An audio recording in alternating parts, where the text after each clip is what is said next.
I'm in my final year. I love singing. I love playing the keyboard. I also love making friends as well as reading. Okay, so Ella, you're part of people that will be going to school soon. Yes. Well, that's rather unfortunate, but it's for your own good. We wish you the best of luck in your exams. Thank you. So it's not only Ella and I, otherwise it will be called the Kofi and Ella show. But we have other panelists, 3 beautiful young ladies and a handsome young man who would introduce themselves, starting with... My name is Nancy Echampong. I'm 14 years old. I attend Alcid Academy. I love to make friends, I love to sing, and I also love to dance. Hey, so I can see you're a really good dancer. I'd like to see one of your moves. Okay, Brian, tell us more about you. Okay, as you said already, my name is Brian Jerepon Kujumensa. I'm a student of St. Peter's Senior High School. I'm 16 years of age, and I'm hoping to make this show more lively and interesting for all you viewers. I really like the way you introduced the first name, Brian Jerry Opon Kojo Mensa. I see it's a very, like, your parents decided to give you a nice name. Yes. The last lady, she's not the least. Very morning, before the arrival of the pastor, a stranger finds you in the temple and gives you a packet of sugar for the pastor and a sum of 1,000 cedis for yourself. When the pastor arrived and you updated him, he refused to believe you.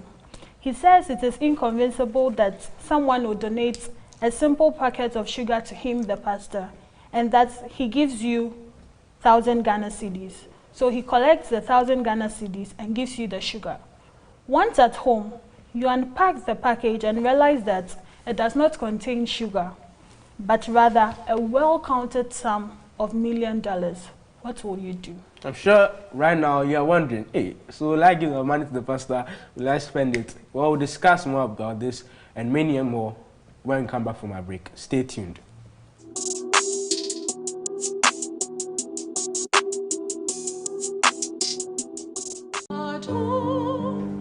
Yes, a Hope Channel encore. I am your papa door now. The veteran COVID-19 for Siamela. And your mouth for your yato hair or corner to collar. Ke Hope Channel, a hope of hallelujah. Kafu na petola fenko. Esiata, nye de dodo to he da nyi. Be mi a joga to he. Akokpe the Hope Channel for do. Enkeke sike mi e chanye. Ages frankeke banto. Esiata, wodo dodo to he adela nyi. Be mi akwa joga. Le ya balaji akokpe Hope TV for do oji. Na ye adela na Hope TV ya. Na nuanyi eye na senu eye na jogala gbe magbeji akopere Hope Channel for do oji mi na mi akpere Hope Channel wo bo for do na yeji mana yira mi akata Hope Channel na nuanyi tegbe mana yira mi akpe.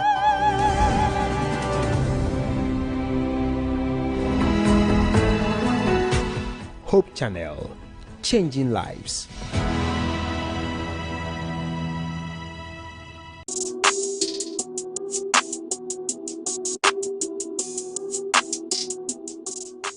You're welcome from the break. Our next segment is the Magic Box. The Magic Box is full of a collection of opinions of teens on things that they've seen, things that they've heard, things that are happening in the environment, things that they've also said.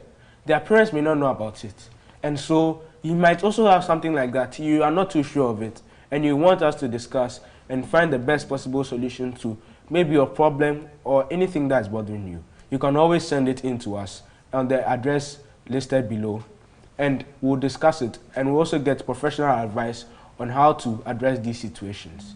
So Ella, what is in the Magic Box? Okay, let's see what we have for today. The first one says, I have a school father who smokes weed. Hey. Is it right to still hang out with him or stay away from him? Hey. So this thing is a very controversial topic. Nancy, can you tell me your opinion? What do you think about this whole school mother thing? What's your opinion on it? Okay, so I'm not in senior high school, so I don't know, but what I've heard is what I'm going to say. So it's a school mother, a school father is someone who is in a higher grade than you. And sometimes, actually depends on what both of you do. Maybe you need help, you go to your school mother or school father to help you. So now it's good. Having a school mother or school father is good, but it just depends on what you do. Just watch yourself around that person. For instance, this one is a wee, what do you call it, smoker. So like you have to, you know, have limits. This is what we do. This is what, because sometimes those who take weed, you know, they have problems. So you should just watch yourself. So, as you are going into senior high school very soon, by God's grace, will you have a school mother? Sure. You I look hope for a so. school mother? Yeah. Okay. So, Brian, let me ask you a question. You're in senior high school, right? Do you have a school father? Yes, I have a school father. Does he have some influence over you? Because, you know, this one, he said he smokes weed. So, let me ask, what kind of influence does a school father have over you? My school father has good influence on me. He helps me with my studies, especially when I have problems with maths or physics. He helps me with it. Okay. Anita, so do you think you should stay with the school father or do you think you should move away? And how should you do it so that it doesn't look like he's too known and the school father might in turn make him have a hard time in school? I think he should be with his school father because we all have negative aspects of our life, and maybe his school father's only smoking weed. So he should just be with him and make sure he doesn't make him influence him negatively. Okay. Nancy, let me get your opinion on this topic. So are you saying that because the school father is smoking weed, that's not the only thing he can do, so you should stay with him, but you should mind the influence? Because in senior high school, school fathers are quite a big figure and they might influence you negatively. So if it were you, what will you do? I'll stay away from him. Yeah. So how do you manage that? Because the school father is a senior. He could make you have a tough time in the school. How do you do it? Yeah, I don't mind because I also don't want to start smoking weed. So, you know, there are some steps you take to avoid some friends. So you can go through those and avoid her. Can you share a couple of those steps with us? Okay, sometimes she'll call you to come to the room. Maybe sometimes they can even call you to come and smoke with them. And maybe tell her, oh, I have something to do. I have some homeworks to do.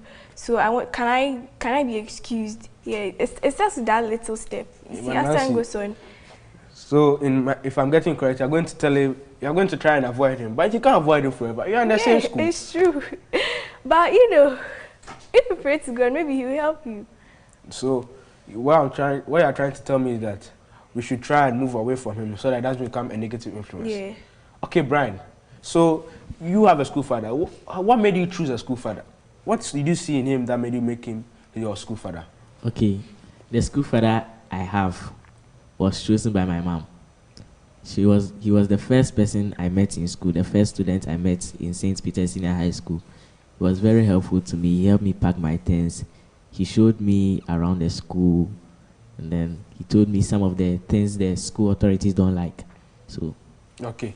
So your school father was chosen by your mom. Well, let's hear from what our professional counselor has to say.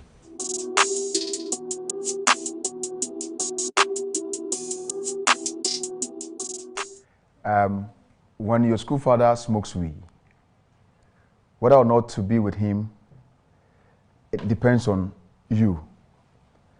Have you asked the reason why he does that? Probably he was also he learned it from somebody and it has continued. You can't just say that you need to walk away from your school father because he smokes, but probably you are there to help your school father stop smoking. If you don't have the capacity to stop him from smoking or to help him to stop smoking, then you need to withdraw from him as a school father, because it's not force. It's not force. WASSCE doesn't write exams on whether you need to have a school father or not, but then it's a norm that when you go to secondary school, you need to also have these things so that when you leave secondary school, you have something to say. So if your school father smokes and you think that you can't cooperate with him, please, I will counsel that you leave your school father, let him do what he's doing. But one thing I will advise is this: ask your school father why he smokes, because he wouldn't let you know if he smokes. If he doesn't trust you, he wouldn't let you know. So far as that he has allowed you to know that he smokes, then you also have the right to, or the chance to say that, okay, Father, please, smoking does this, smoking does that. And you need to help him. If there's a counseling unit in your school you can talk to your father. If he really wants to stop, talk to him. Then you can help him out and send him to the counseling center. If not, and he still insists that he needs to smoke no matter what, then I will counsel you as a student that you need to break off from your school father, because probably, who knows, that you even will take up the roles, more roles than what he is smoking. So with my school opinion, I think that it is two things.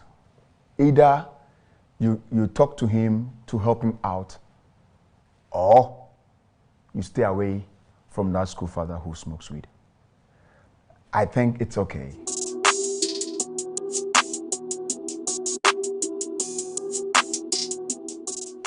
Okay, so you've heard from all our panelists. Ella, you're in Ofori-Penning, right? Yes. So do you have a school mother or a school father? Because I know your school is a mixed school. Okay, I used to have a school mom and a school father, but I'm in my final year, so they've left. Okay, so how was the relationship with the school father and school mother? What kind of influence did they have over you? Okay, I can say their influence was really positive, thanks to the prayers I offered before going to senior high school. So positive in the sense that what exactly? You have been too vague. Tell us the details. Okay. Before I went into senior high school, I prayed that I would get a school mom who is loving and doesn't have any negative who wouldn't have any negative influence on me. So I got there and I used to go to a particular dorm, and one of the seniors liked me. So she approached me and asked if I'd like to be her school daughter, and I told her yes. Okay, I see. So your school mother didn't have any bad weed smoking, drunkard attitudes? Yes. So in some cases, the way it depends on how school mothers and school fathers are chosen. Most times when you enter the house first, where you would sleep, you normally sleep up. The person who sleeps below you will be your school mother. There are also times where someone just approaches you and says, oh, I like the way you are, so I would want you to be my school daughter. Then with a school father, if you're in a mixed school like mine, maybe your school mother's boyfriend will be your school father, or someone you personally like. You can approach him and go like, oh, I want you to be my school father. Okay, so I see you're doing some junior parenting over there. But if you're in this situation, what will you do? Okay, what I'm going to do is, I'm not going to abstain from him completely, because he has positive influence on me, of course. But because of this attitude, he can lead me into it, which I don't want to. So what I'm going to do is, I'll try my best to stay away, but not entirely stay away. Like if I need something like shito, I wouldn't go to him for it, because he can mix the weed with it. Biscuits, a question mark. But other things are there you can take, and try getting yourself to do stuff. So he's not always like, oh, my school son come, or my school daughter come, that kind of thing. This is very good advice from a Form 3 girl, a senior. So Ella, what else do we have in the magic box? What else? Okay.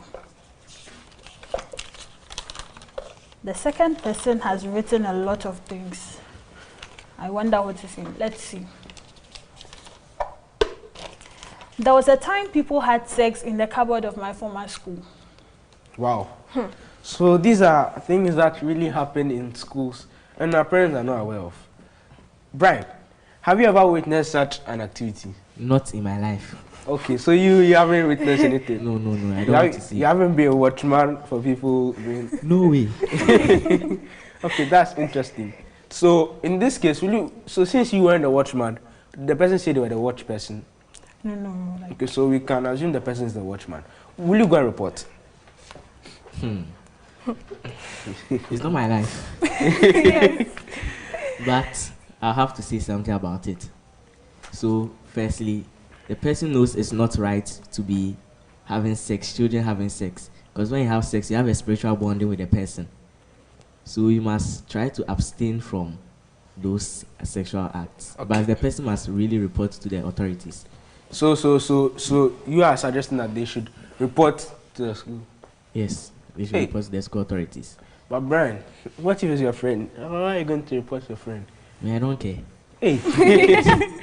If eventually, if she gets pregnant for you, do ask her, then she will have to say it. So the earlier the better. Okay.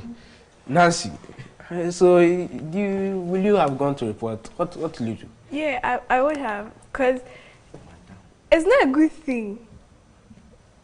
You see, and if someone is your true friend and want the person to stop, you have to go and report. That would be better. Okay. So you guys are all saying that you go and report. Yeah. So Anita, what will be your rationale? Will you go and report firstly? No, I wouldn't report.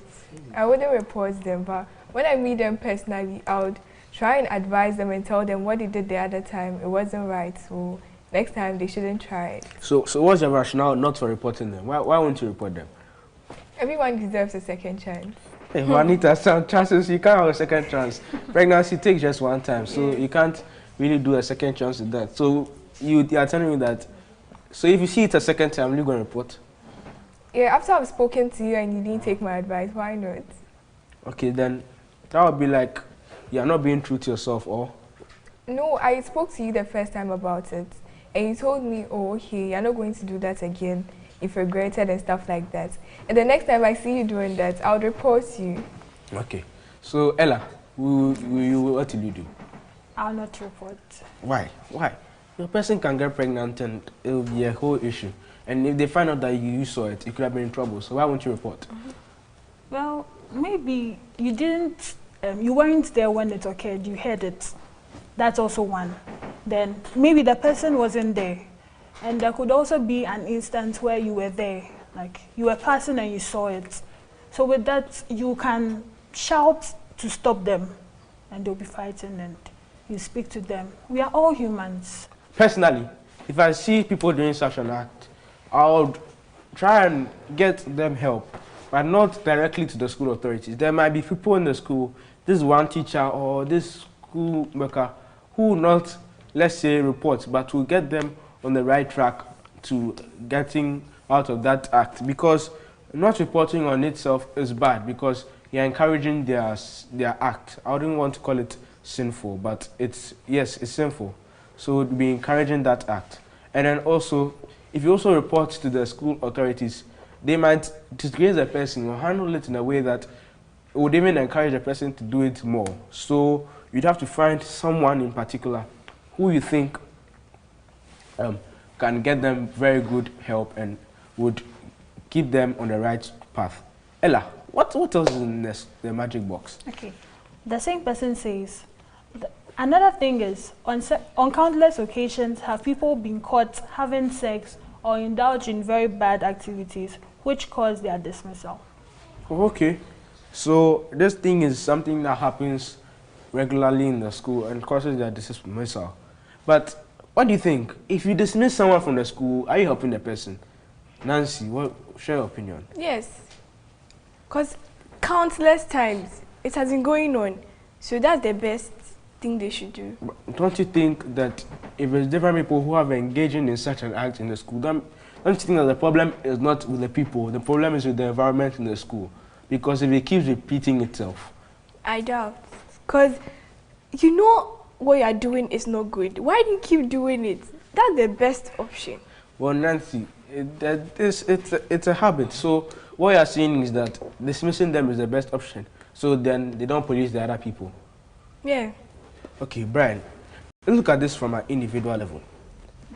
Let's say you know someone, he has been doing this and he gets dismissed. Isn't it there a chance that when he goes to the next school, he would go and continue the same thing? Of course, you continue. So then dismissing the person doesn't help the person? Yes, they have to cancel the person. They have to take the person through counselor's counseling, because not a single counsel session cannot just take the person's mind off it.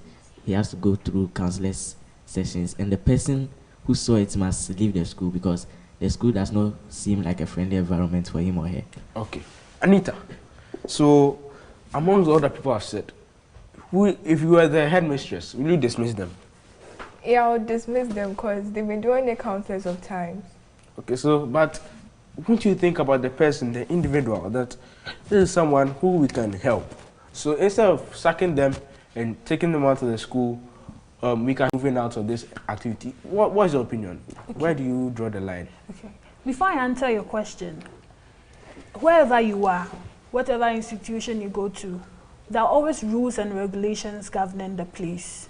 So before you enter the school, you know that you're not supposed to have sex, you're not supposed to abort, you're not supposed to do a whole lot of things, and you go in to do it. You know the repercussions already, so there's no need. I'll just dismiss you. Okay. So there are various things in the magic box, but as children, our opinions, or as young adults, sorry, our opinions may not be the best. So we would go and ask for professional advice to give us the best form of advice and how we should handle such situations in case we encounter them. Let's listen to what the counselor has to say.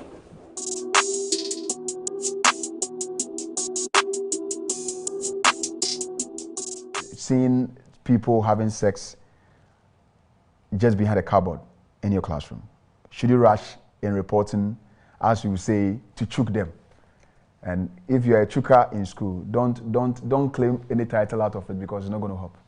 The best thing we need to do is to give them a chance. Probably it is not their doing. Probably there might be something attached to that. You know, you've heard for girls for girls. It is real. I've seen it before. I've experienced some before in the school I went. So it is there. It is there. So if you see people having sex behind a cupboard in your classroom, don't rush in reporting them to the authorities. But probably, as a student, as a child of God, talk to them. If you think it's way above you, counseling unit, it is important. If not, tell them the consequences about what they are doing. Probably one of them might not know what he or she is doing. And I think people will say, hey, Pastor, how? It's true. One of them might not know. If that person, if it's not normal, if it's not reality and there's a spiritual whatever attached to it, the person might not know what he or she is doing. So please, talk to the person with prayers. Talk to the person. And if the person insists of doing what he or she is doing, sexing around or hearing them sexing again, please, I think the best way is to report them to the immediate authority, not necessarily the headmaster, but then, you know, in secondary school, they have the organogram, we have classes. Just please, don't just jump into the higher authority. Give it to a teacher who you think you trust to the extent that you think he or she might help the situation. Talk to the teacher about it, and let's see the way forward. I think that with that, it's going to help you to help these people. And if they are able to overcome certain things, they will forever be grateful to you, because you helped them. I quite remember when I was on campus, Valley View. This is what our moms and dad doesn't know. When I was on Valley View, I felt people were smoking in one of the rooms. I was a student leader then. And when I got to their door, I started knocking and no one was opening. I knocked, no one was opening. I realized that they were spraying in the room. So when I opened the door, automatically the smoke came out. They were standing. They were either looking at me. What am I going to do next? Am I going to report them to school authorities or not? And I just told them, if they want to do that, they shouldn't do that here. But it's not best for them to do certain. I know whenever these guys see me, hey, they flow me chanting kind of stuff, because you shouldn't speedily go and report issues like that. But probably you might be the platform for change when it comes to certain things. So please, student friends, wherever you're watching, don't rush. We shouldn't rush in reporting them or choking them. That's the word they use on campus. Please talk to them. If they still continue to do same thing, report them to a teacher you trust or the counseling unit to counsel them.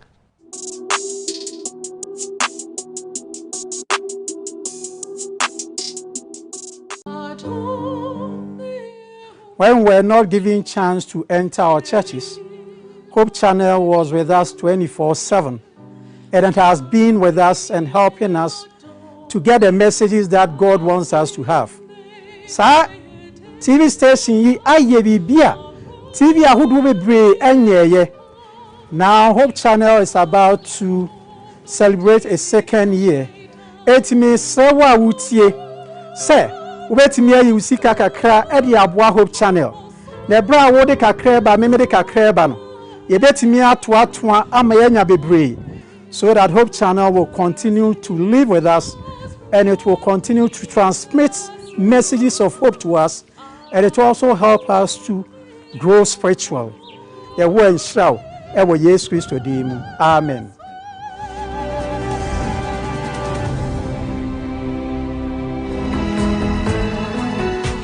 Hope Channel, changing lives.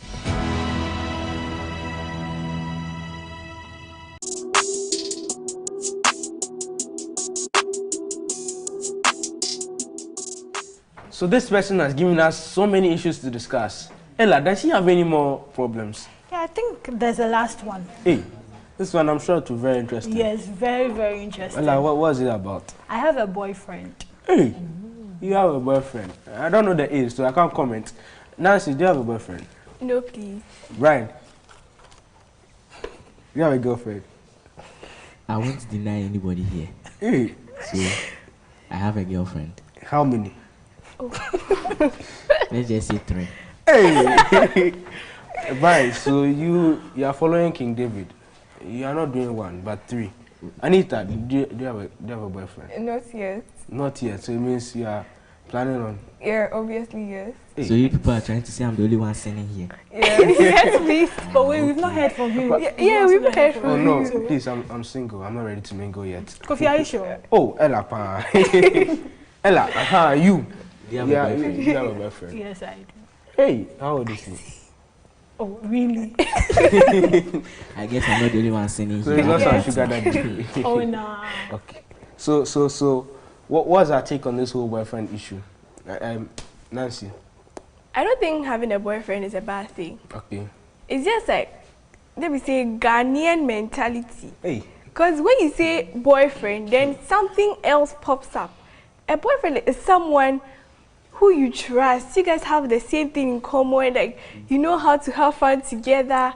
And like, you guys get along very well. That's what I would say is a boyfriend. So when someone says boyfriend, I don't know why you should all like exaggerate about it. It's nothing. Hey. So you see, international woman, you're saying it's Ghanaian mentality. Yes. I see. Brian, so your girlfriends, how you like with them? Okay, before answering the question, but you, if you say it is someone you trust, so does it mean you don't trust the meal? Yeah, I'll say that because personally. So me sitting here, you don't trust me? No, please. Oh. No, personally, I don't know. I don't trust like that. Because the person can just betray you and, you know. So basically, you have trust issues. Yes, let me say it like that. You see me as somebody who can betray? Yes. Okay, this gets a bit too personal. Let's go back. Brian, what's the relationship between you and your girlfriends? How do you relate? We just talk. Like, girlfriend is not as in something bad, as in grown-ups girlfriend. I was talking about children girlfriend. so what is the difference between a grown-ups girlfriend and a children's girlfriend? Grown-ups girlfriend, they are getting ready to be married. Are you what are you getting ready for? Oh, it's just friendship. Yeah, you're playing around. It's just friendship. So you're playing around. That's interesting. Anita, so for those who have boyfriends, what's your advice to them? Oh, they can have fun with their boyfriends. But what kind of fun? Going out, talking to each other, it's fine, it's normal. But they should just set their limits. They shouldn't do things that will lead them to sin. Every day you people things. Mention the thing. What are you talking about exactly? As Brian said, those dating to get married, things they do, we shouldn't do it. What are the things they do? Kissing and stuff like that. Okay. What are the stuff? Just say them. Feel free. Yeah, kissing, being in a room alone and doing those kind of stuff. You know. What kind of stuff? Okay. I think it's enough. Ella, you're the more mature one amongst all of us. What's your opinion? Okay, in everything you do, have limits. Okay, you can go out, you can have fun, you can do whatever you want to do, but just make sure it doesn't cross boundaries. You don't go in to do a whole lot of things, as Anita stated, like kissing, caressing, and things that will lead to sex. We all know them. So just try your best to avoid them. Ella said it plainly. No metaphor, nothing. She said it plainly. Things that will lead to sex, we should try and avoid them. But this is the end of a magic box. Next week we'll have much more to talk about. But as kids, we cannot have the superior opinion, or do not have the hindsight. So we've gone to consult a professional counselor who would tell us more about the issues that we discussed and give us a more insightful and more thoughtful opinion and guide us in this. Let's hear from the counselor.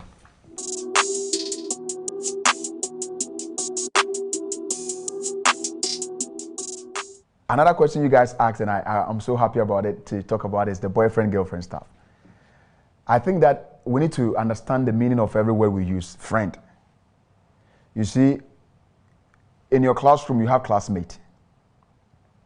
In your church, I don't know the word to use in church, but they are your colleagues or your mates in church. But a friend is somebody special in your life. A friend, the meaning of friend is somebody you have a mutual agreement with. A friend is somebody special in life that you tell every secret. He or she knows everything about you. That is a friend. That is a friend. So if you should tell me that you have a boyfriend or you have a girlfriend, what do you do? How do the two of you relate? What is the focus of your relationship? That friendship, what is the focus? Why do you think that person, you like the person so much to the extent that he or she is your friend? So let me tell you, what happens if you see that girl, friend, the lady or the girl speaking to another guy? How do you feel? You see, there's something within that you don't feel fine, and that thing, probably next time we're going to talk about it. So it's good to have colleagues, it's good to have classmates, it's good to know somebody in your area. But the fact that knowing somebody doesn't mean that person is your friend. Because friend goes beyond knowing somebody. So if that person can tell you what he or she likes or dislikes, then that person will build some bond with you, and it grows from there. So if you're writing about your best friend in school, so the name of my best friend is, then you write the name, then you're able to tell the teacher or whoever is reading the script that he or she do this, do that, like this, she doesn't like, and you tell the person everything about the one you call a friend. So it is not about adult friendship or children friendship. We don't have like anything like that. But the meaning of friend or friends, it's something else. Let's dive into it. As I'm saying, it's having a mutual or a bond with somebody, sharing a secret with them. That's why people say, what a friend we have in Jesus. Because when you sin, or when you need to confess something, you don't go to man. You go to your closet. Jesus, please, I kissed the lady I shouldn't have kissed. Please forgive me. You see, that's how you talk to. So Christ knows our secret. That's why he is our best friend. And especially when we add the best cry to the friend there, then as someone say cry, you see, and that is how it is. So you have a boyfriend, you know somebody, you cherish this person. If you want to enter into a friendship role with the person, let's understand why. Can he or she be a steady mate? Let's think about it. So it is good to have a friend. Friend here, everyone will have a friend. But what happens? What do you think should happen in that friendship?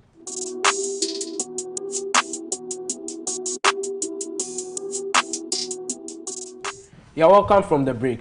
And I'm sure many of you redefined some of your terms like boyfriend, girlfriend. You also learned that when people are in bad acts such as smoking weed and having sexual activities, we should try not to cast them away but reform them, and which was very insightful from our counselor, and we are very grateful. However, the new segment of our show is Draw Your Sword. Now, we're going to open books that you have not read. You have not read in 5 months, 1 year. Books that you didn't even know existed in the Bible. And our contestant, someone like Brian, he has been preparing since last week. The guy is ready. He's ready to discipline all the girls. Flawless victory. However, there are some rules. Rule number 1. When I say the verse once, I don't repeat it again. So you have to train your ears. Rule number 2. You don't open to the first page of the Bible where they give you the location of the books. Rule number 3. The most important one. When you open it, don't tell us the quotation. Just read. Don't tell us any long thing. Just read. And the 4th one, every one that you get correctly, if you are the first to read it, you get 3 points. At the end of this, our winner will get a special prize at the end of this show by our producers. So let's continue.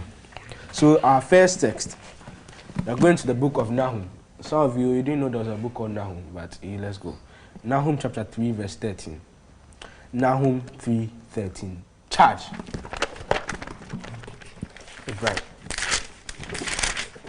It seems like someone has found it. Right. Anita, there she's lost. Behold, thy people in the midst of thee are women. The gates of thy land shall be set wide open unto thy enemies. The fire shall devour thy bars. Hey, so Nancy has gotten it. Yes. Nancy has the first 3 points. So Nancy has it. Brian, what happened? What happened? Why couldn't you open it? Oh, ladies first. Okay, so let's see. Anita, I saw that you were lost like a class 1 child in a country class. I hope next round you'd pick up. It doesn't look hopeful. Let's see. Our next text. Let's open our Bibles. We're going to the book of Haggai. Haggai chapter 1 verse 11. Haggai 1:11. Charge!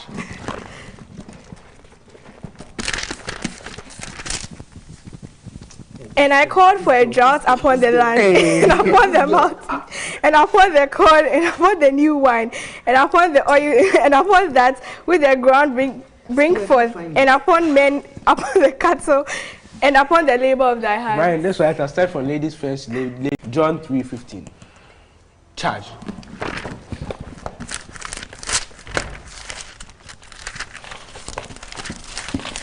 John 3:15. That whosoever believeth in him should not perish but have everlasting life. Amen. Amen. So this one is for Anita. Brian, there are only like 6 questions. Today you are true, like you are carrying the class with one hand. I'm giving every lady a chance.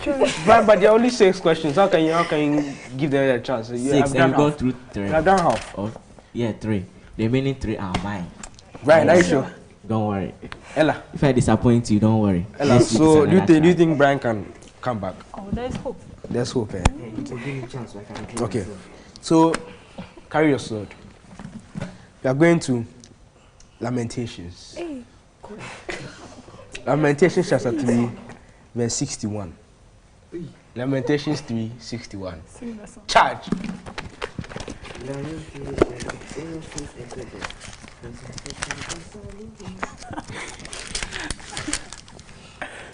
Oh my God. Thou hast heard their reproach, O Lord, and all their imaginations against me. Amen. Amen. Brian. Oh, Brian. So Nancy has 2, Anita has 2. In total, 6 each. Brian, you are last. Like, you are last with the first class. This one there. You don't understand. Lamentations, still, I can't find it. Where is it? Brian, you read your Bible, pray every day. Oh, I do so, but I read Matthew and John. Okay, let's see. Brian, last 2. You just win this last 2 so that we're going to do tiebreaker to decide the winner. Beg the girls to take it easy on me. Please, Brian said take it easy. Like you let him win this 2, then we're going to do tiebreaker. Okay. So the next book, we are going to the book of Ecclesiastes. Ecclesiastes chapter 12, verse 14. Ecclesiastes chapter 12, verse 14. Charge.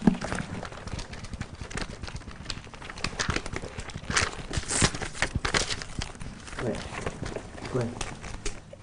For God shall bring every work unto judgment with every secret thing, whether it be good or whether it be evil. Okay, so But Nancy, Brian, why? at this point, Brian, you have to do consolation Don't worry, next week cannot disappoint. because no matter what, you're last. 1 week training was not enough. Brian, you're last. Brian, you're last. So this one, will you step aside or you do consolation? No giving up. Okay. So Brian, I need to win at least 1. okay. So you're going to the book of Proverbs. Proverbs chapter 2, verse 28. Proverbs chapter 2, verse 28. Charge. If you open it before me, There's nothing like that. Proverbs 2:28. 20. Proverbs 20:28. Sorry. 20. Hey, go ahead. You have to change it because Okay. No, you have to change it because Okay. Brian has won. Brian has won one. Hey, please, it is fair. When we're winning, did I say it's not fair? Okay, so Why? so that was the end of our draw your sword. Nancy had 3 correct.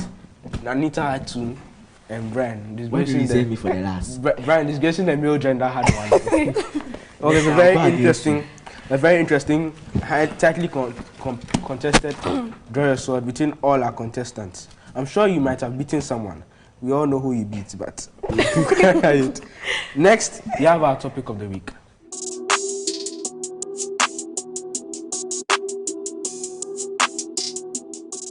So, welcome to the topic of the day. At the beginning of the show, we told you the scenario of the keyboardist who received $1,000 cedis and sugar for the pastor. The pastor said no. How can someone give you 1,000 cedis and give me sugar? I hold me. So he said, fine, you take the sugar, I'll take 1,000 cedis. And you go home and you find it's $1 million. What will you do?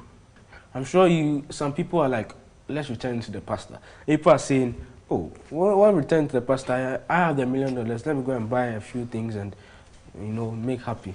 So, Brian, what will you do? Firstly, when a person gives you the money, will you even take it? I don't know why the person will be giving money to a pastor and to me instead of giving it to the church as tithe and offering. Maybe the person has given all the tithe, but it says still, I mean, these people are doing well in the service of God. I feel that I have to give them something to show my appreciation on the way they make the service lively and all. So this is a token of appreciation. Okay, I'll take it. Okay, so you take it. So when the person comes, will you like document it or something so that the pastor won't doubt you, or you just take it and say God bless you? I'll just take it. When he came, I was busy with the keyboard. Oh, so you should come and go. You're busy. Okay, so Nancy, what will you do? Will you give it to the pastor? No, please. Oh, why not? He wasn't content with what he has, and he gave it to me, so now it's mine. Hey. So I'm not going to give it back to him. Nancy is taking us into some property law and stuff.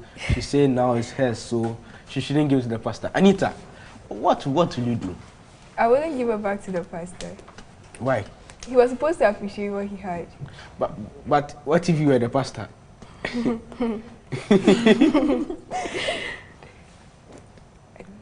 Will you believe that someone would give you, the pastor, a packet of sugar and the keyboard is $1,000? Will you have believed it? If I was the one, I would have believed it. Hey, so you trust people like that? Oh no, but Kate will be answer. Ella, what did you have done? I want to give it back to the pastor. You will give it back to them. Personally, I think what I'll do is I'll call the pastor. This is what has happened. I won't give everything to you, but you come and take some 20% of the million. You go and sort it out for her. However, I would like to send a disclaimer out that this story is not to defame pastors or anything. It's just a scenario that we might find ourselves in, and it's a question of whether you would be a truthful person and call the pastor, or you say he wasn't content and refused to take the sugar, so I might as well take it. However, our opinions may be superficial and not have hindsight, as I said previously. So we need to get a counselor to speak to us. What exactly should we do? Should we be like Nancy and say, no, me there is now my property, so now I won't give it? Or should we be like myself, who would call and give him something small? Or what should we do? What exactly should we do? Let's find out from the counselor.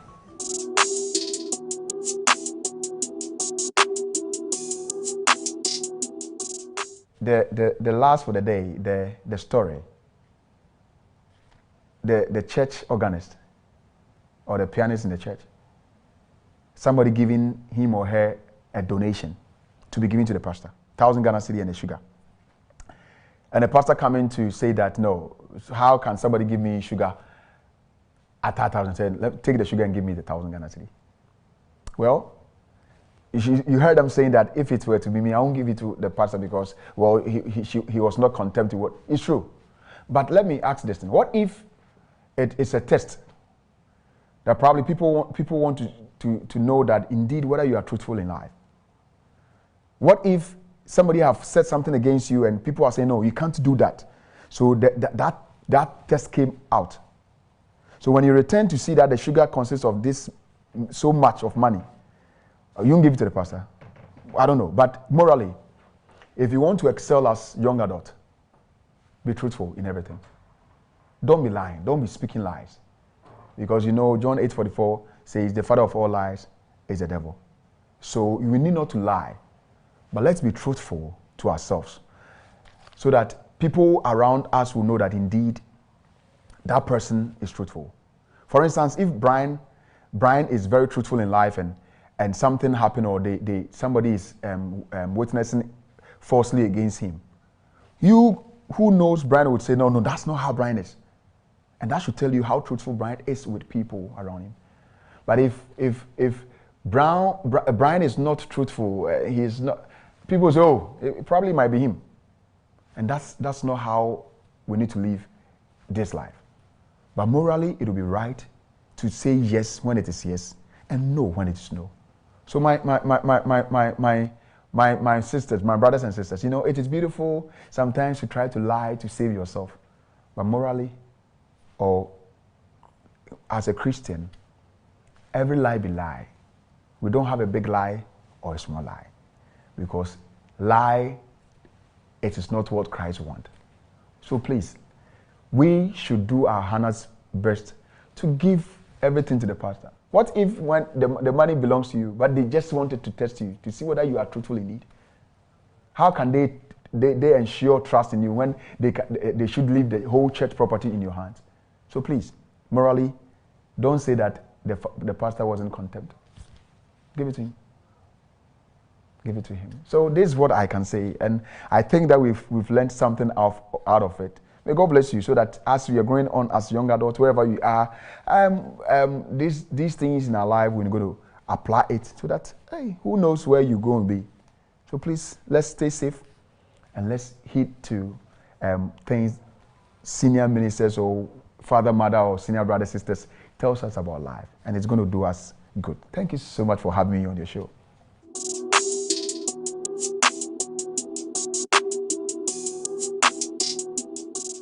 I'm very grateful, and I'm sure you are, for the thought that the counselor shared with us on this controversial topic. I'm sure most of you, like myself, have learned that sometimes there are things that we need to do, not because we feel that we've been unfairly treated, but because it is a question of our morality and our integrity, and we need to uphold those standards very high. Now, I'm sure you're wondering, what is this boy doing in front of the keyboard? When he was introducing himself, he didn't tell us that he could play. Well, this is a segment of our show called Talent of the Week.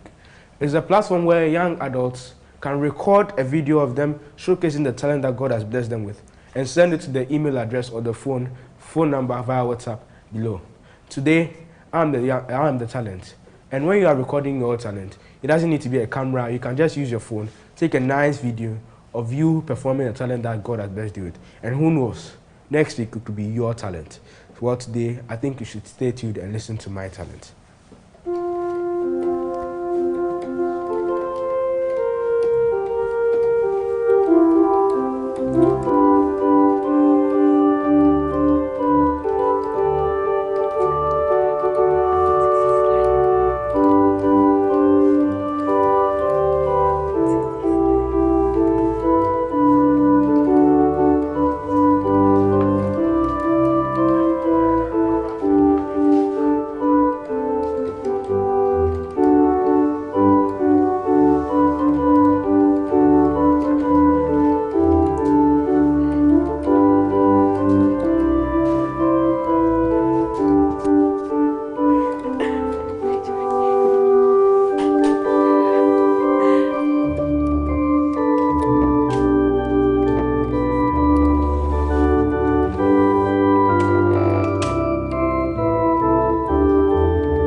Hey, how do you find me?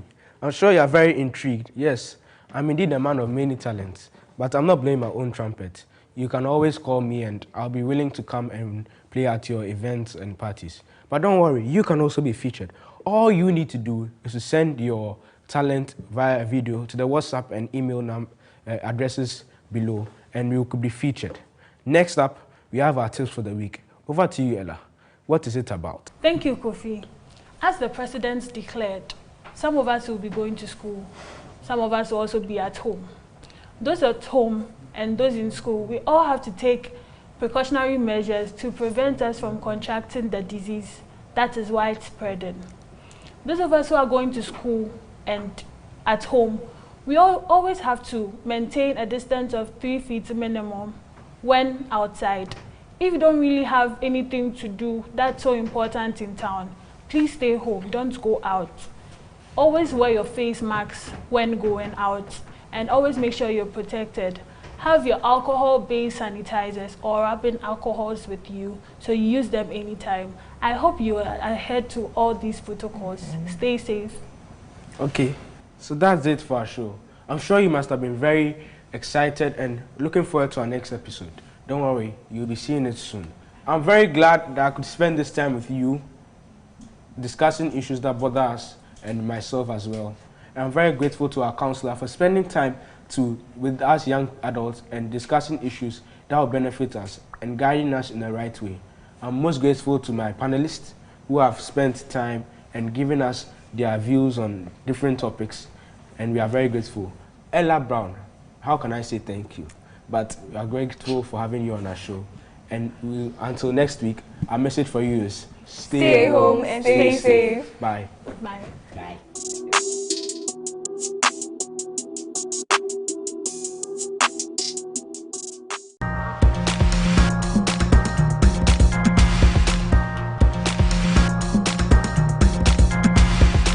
Hope Channel, changing lives.